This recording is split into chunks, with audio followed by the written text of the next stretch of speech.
Hello, Sunshines! First time nga mag-swimming ni Baby Skyler. Ito yung outfit niya nung 5th month niya at susuotin niya dapat to nung swimming para sa birthday ni Papa kaso hindi natuloy kaya sa bahay na lang yung celebration nun. Anyways, pagdating nga namin sa venue ay pinalitan ko na siya agad. Gumamit din ako ng swimming diaper para sa kanya. Syempre kapag yung normal diaper yung ginamit ko, panigurado lolobo yun kapag punong-puno na ng tubig. Nung una nga ay naiyak pa siya dahil malamig yung tubig. Ganun naman lahat kapag magsuswimming pero kapag nakalublob na sa tubig mawawala na yung lamig. Nakakatuwa nga kasi na-enjoy niya talaga at hindi siya natatakot sa tubig. May papadyak-padyak pa yan.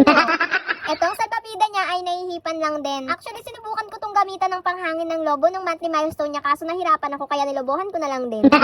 Kaya pala kami nandito ay birthday ng kamag-anak namin. Ito na nga si Skyler pagtapos ng ilang minuto. Pagtapos kami videohan ni Daddy JR ay nakijoin na rin siya sa amin para laruin siya. Mga 30 minutes din siguro nag-swimming si Skyler at inahon ko na siya dahil medyo malamig na talaga para sa kanya. Pagtapos din ay nakatulog na siya. Sa mga mommies na nagme-message at nagtatanong po sa akin kung ilang months si Baby Skyler nung nag-start mag-swimming, ngayon ko lang po siya pinag-swimming na nag 6 months na siya.